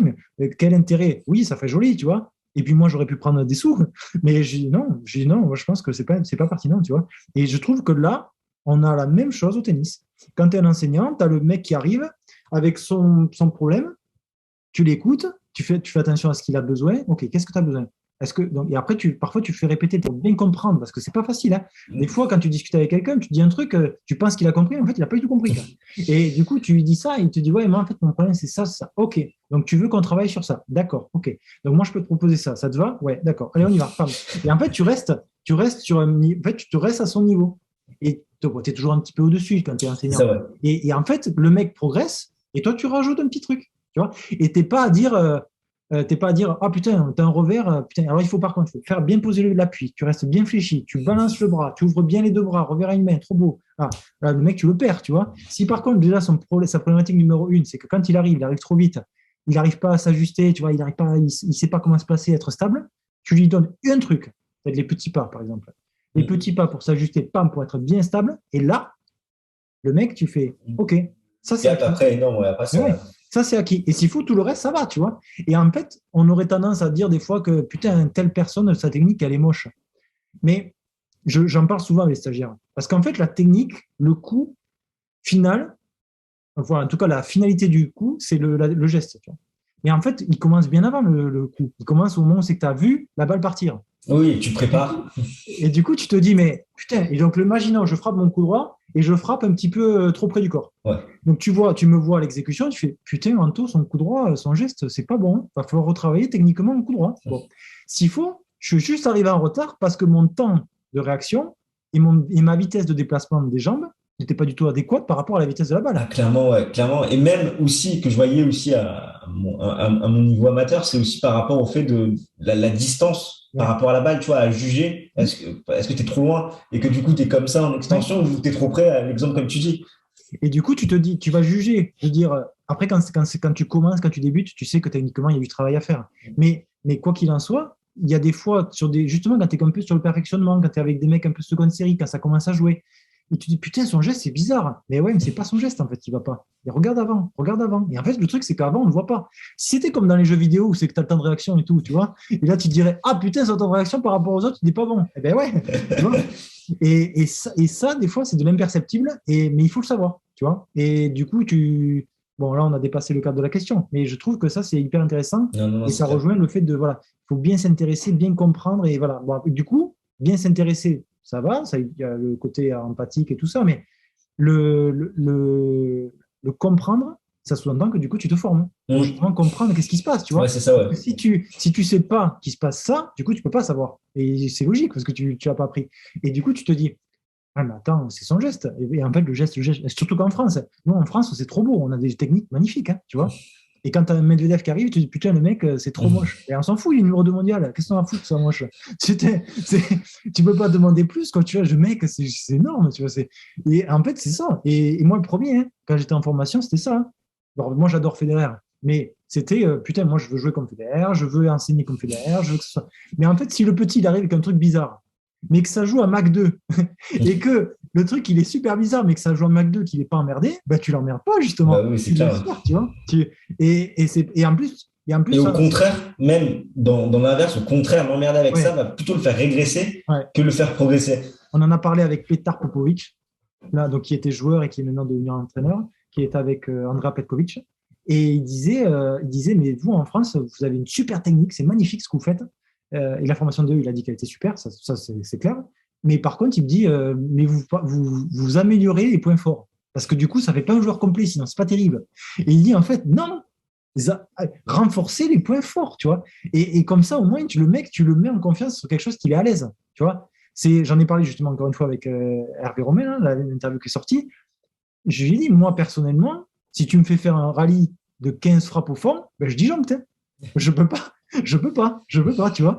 Mais par contre, tu me dis, allez, Anto, tu claques la première et derrière, tu t'engages, tu fais un gros pet, tu montes au filet, bah, 3 frappes, ça me va. Hein, tu vois. Et si je fais pas 3 frappes, je fais pas 3 frappes. Mais au moins, je sais que dans ce schéma-là, je suis aligné, je suis à l'aise et en avant, tu vois. Après, peut-être qu'il y en a qui te diront, ben Anto, si tu n'as été que 15, c'est que tu t'es pas bougé le cul pour faire un peu plus de rallye du fond de cours. Bah, peut-être. Mais en tout cas, pour l'instant, je suis content de ce que je fais, tu vois. Mais quoi qu'il en soit, voilà, tu vois, c'est des trucs comme ça, c'est renforcer le point fort et du coup, ça fait un état d'esprit différent. C'est pas sur le côté négatif, qui est très français aussi, hein. Oui. Sur le côté négatif du style, ah putain, ton revers, il est pas terrible. Mais dis pas qu'il est pas terrible, putain, le joueur, t'imagines? Quand on est, mais moi, encore une fois, quand je me re-entends dans les années passées, quand j'étais avec des joueurs ou des joueuses, je dis putain, un revers, tu sais, c'est pas bien parti. Hein. Oh putain. Et là, le joueur, il se dit, ah, mon coach a dit que ça partait pas bien en revers. Donc, le prochain revers, putain, c'est vrai que ça part pas, mon revers. Et voilà. Et allez, ça y est. Et là, t'es parti. Ah putain. Ah ouais, c'est clair. Ouais. La façon de communiquer aussi, hyper important. Hyper important. Bon, voilà. Bon, du coup, voilà. Last question. Ah oui, non, c'est moi, oui, c'est moi. Oui, en plus, c'est une question pour toi, ça.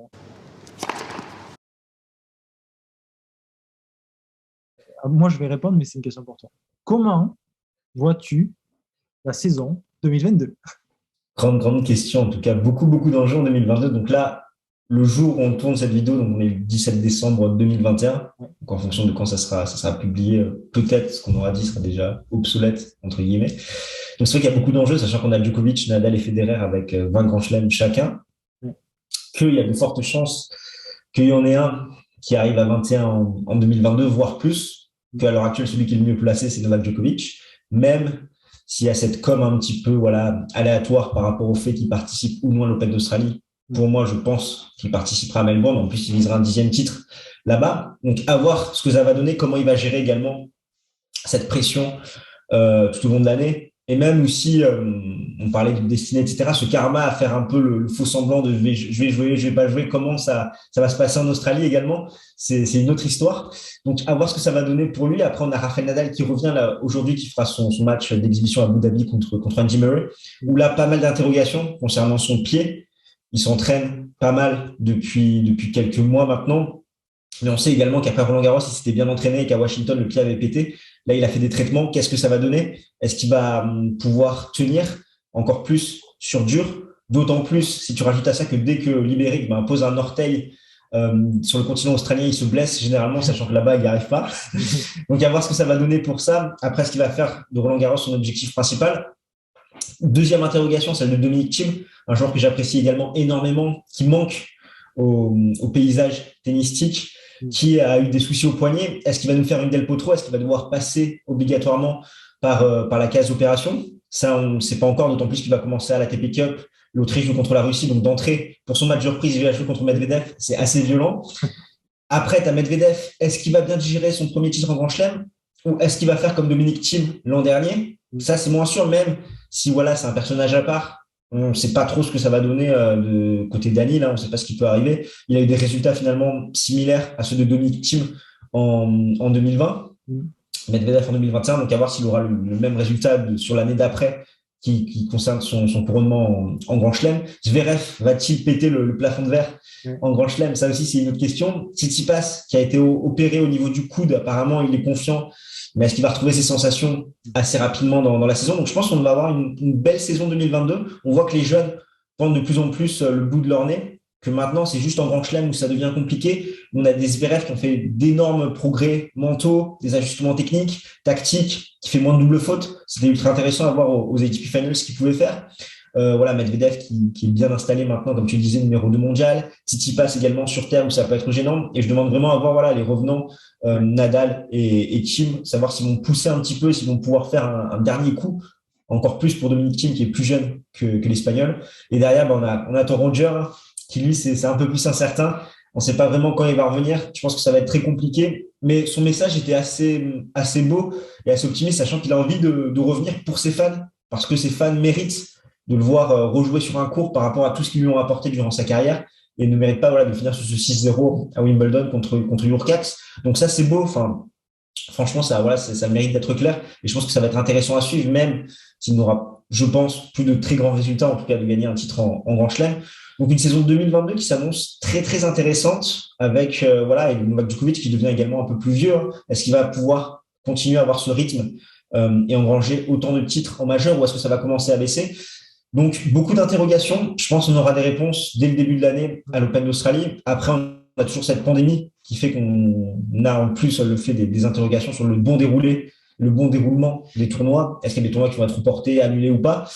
Donc c'est dur de faire des pronostics. Je pense qu'à la fin 2022, on aura quelqu'un à 21 Grand Chelem, mais c'est vrai que, à mon avis, ça sera Novak Djokovic, sachant qu'il a quand même quatre cartouches pour le faire, même si c'est pas l'Open d'Australie, ça peut être très bien après, notamment Wimbledon, où il y a quand même un manque de concurrence sur le gazon pour le moment. Donc compliqué, mais je pense que ça va être intéressant à suivre. Peut-être des jeunes également qui vont monter, qui sont pas forcément dans le paysage actuel ou qui le sont, mais qui peuvent monter un peu plus, comme un Carlos Alcaraz. Ouais. Qui a fait des très très belles choses en fin de saison et qui peut viser un top 15 en fin 2022. Donc je demande à suivre. En tout cas, on va suivre ça de très très près sur Game Stand Talk. Donc n'hésitez pas à venir nous voir pour ça. Et toi, Anto, est-ce que tu as des avis par rapport à ce qui peut se passer? Je pourrais pas être aussi précis que toi parce que du coup, je suis dans le sens de suivre. Je suis pas autant le tennis que tu pourrais le suivre, toi. Mais je m'intéresse évidemment sur tout ce qui est Grand Chelem et j'aime débattre de tout ça avec les autres coachs. Mais en tout cas, tu vois, moi, j'ai bien peur que la saison 2022 elle soit marquée par Djoko. Ouais. Donc, si je dis bien peur, ça veut dire que du coup, je suis pas très fan. Mais en tout cas, je faisais partie des gens qui étaient contents que Medvedev gagne, tu vois. Et c'est pas bon en fait au final. C'était pas bon parce que tu vois, il allait quand même marquer, il le marquera, je pense. Il allait quand même marquer l'histoire en faisant quand même un grand chelem. Mais sur le moment, j'étais quand même content que Medvedev gagne. Bon, et j'ai justifié en disant que c'était un coach qui était français, donc du coup, ça va, tu vois. Mais bon, quoi qu'il en soit, je sais que Djoko dépassera Roger et Nadal, ça c'est sûr. Roger, j'ai peur que ça soit l'année de au revoir. J'ai jamais eu la chance de le voir en vrai. La seule fois c'est que je suis monté à Roland, j'avais pris des places le lundi et le mardi pour le premier tour. C'était l'année où ils reviennent. Et ils nous le font le dimanche. Ah putain, c'était vraiment. Mais genre, quand on est monté avec un autre prof là, et on avait les places on avait les places en tribune à chaque fois. On s'est dit bon allez là quand même, allez là Roger lundi ou mardi c'est sûr. Et bien on s'était pris dans la gueule. Merci bon voilà. On a vu tout le monde à ça, on a vu tout le monde sauf Roger. Bon bref. Et du coup voilà, je pense que je suis curieux quand même de voir comment va réagir Nadal à sa reprise, tu vois. Je suis vraiment curieux de voir comment ça va être. Comme ce que tu disais, le côté guerrier, dépassement, lui, c'est tellement énorme que je suis vraiment curieux de voir comment il va réagir par rapport à ça. Mais Djoko, oui, à mon avis, Djoko va marquer l'année. Il y aura peut-être que quelques éclats par-ci, par-là de joueurs peut-être un peu moins bien placés, mais bon, voilà. Zverev, je pense quand même qu'il va aller en chercher un quand même. Tu vois, il n'a jamais été aussi près. Zverev, je le vois bien aller chercher. Je vois bien aller chercher à l'US, tu vois. Bon. À voir. Mais je me vois bien à l'US aller faire un truc sympa. Bon. Et par contre, on n'a pas parlé, mais chez les filles, tu n'as pas parlé, mais chez les filles, je veux absolument voir jouer Barty, tu vois. J'adore ce qu'elle fait. Alors c'est très bien parce que du coup, c'est le côté. Tu t'attends pas d'une fille comme ça entre guillemets, tu te dis mais en fait mais waouh quoi, c'est trop beau par rapport à sa taille, ce qu'elle arrive à faire au service, même dans le jeu tu vois, le slice, elle varie beaucoup, elle varie beaucoup, elle rend fou ses adversaires, c'est super, franchement c'est ultra intéressant. Et en plus on a eu des belles prémices aussi avec Laila Fernandez et Mara Ducanu aussi à l'US. Je pense qu'il va y avoir des choses intéressantes. Fernandez, moi, j'avais plus apprécié la prestation de Fernandez que de Raducanu, tu vois. Ouais. Et c'était, mais vraiment, c'était, tu vois, avec le caractère qu'elles avaient, tu vois, d'être, alors je sais pas si elles réalisaient le truc ou c'est qu'elles étaient, tu vois, mais c'était incroyable ce Ouais. parcours-là, tu vois. Mais après, du coup, j'espère que ça va perdurer. Ça peut-être pas autant perdurer, mais en tout cas, vraiment, j'étais ravi de voir ça enfin, ça faisait longtemps que je m'étais pas mis devant la télé devant un match de filles, honnêtement, et que je me suis dit, mais putain, mais waouh, quoi, tu vois, ça joue, quoi. C'était beau, quoi, tu vois. Même si, évidemment, Oui, c'est je clair. respecte totalement toutes les joueuses, hein, et il n'y a aucun problème. Et la fille qui est WTA 500, elle me met une branlée comme jamais j'ai vu. Mais par contre, tu vois, je me dis, mais waouh, super intéressant, tu vois. Je repense à des matchs, mais très vieux, tu vois, quand je voyais des revers à une main, tu vois, Henning, tout ça. Ouais, Justine Hénin, ok. Putain, mais c'était d'une beauté, mais c'est Mauresmo aussi, mais oh, mais j'adore, tu vois. Bon, après, c'est mon côté humain qui fait ça, mais c'était vraiment, vraiment. Et Barty, tu vois, elle a vraiment ce côté un peu varié avec ses effets, tu vois, de jouer sur les hauteurs, jouer sur les vitesses, tout ça. L'intelligence, ouais, c'est ça qui est Putain. l'intelligence de jeu qu'elle arrive. Ah ouais, ça, c'est vraiment plaisant. Vraiment, vraiment plaisant à voir. Ouais. Ok, bon, bah, on fera le point en fin 2022 pour voir Ouais. si les prédictions se sont réalisées ou non. On demande à Ouais. voir. À chaque fois, il y aura des surprises, hein, Ah ouais, je pense. comme chaque année. Donc voilà un petit peu pour ce qu'on avait à dire pour 2022. Une petite question bonus pour terminer en beauté cette interview. Pain au chocolat ou chocolatine? Ne me pose pas la question. Ne me pose pas la question. Évidemment, chocolatine. Je veux dire, du pain au chocolat, c'est pas ça du tout. C'est du pain avec du chocolat dedans, c'est tout. C'est pas une chocolatine. Bon, voilà. Voilà, Et c'était pour finir sur une bonne note. je pense qu'on a quand même, on a quand même partagé une prestation quand même qui était fun en tout cas. Tu vois, moi qui disais C'est qu'il ça. fallait trouver des formats, essayer de creuser pour qu'il y ait un peu plus d'interaction et tout ça. Peut-être que ça passe par là aussi, tu vois, des endroits, des interviews un petit peu plus fun comme ça, où c'est que on rentre un peu dans le détail, mais pas aussi poussé, pas si expert que je peux le faire avec les autres, tu vois. Ça peut être intéressant. Complètement, je pense qu'on a bien partagé, c'était top. Un beau match en 5-7. Ouais. Finale de Roland. Ouais, on y est avec le soleil dehors, c'est parfait. C'est clair, ouais, ouais, franchement, c'est top. Bon, C'est top, merci top, top. beaucoup. Merci Merci à beaucoup. toi. Et de toute façon, on se retrouve très vite mutuellement sur nos deux. Ouais, nos deux, voilà, bah, allez sur Meet Tennis et venez voir quelques analyses de Game Stanton. Ouais, je passerai débattre et échanger avec les personnes en dessous. Avec grand plaisir. Là, ça sera super intéressant. Allez, à bientôt. À bientôt, ciao, ciao.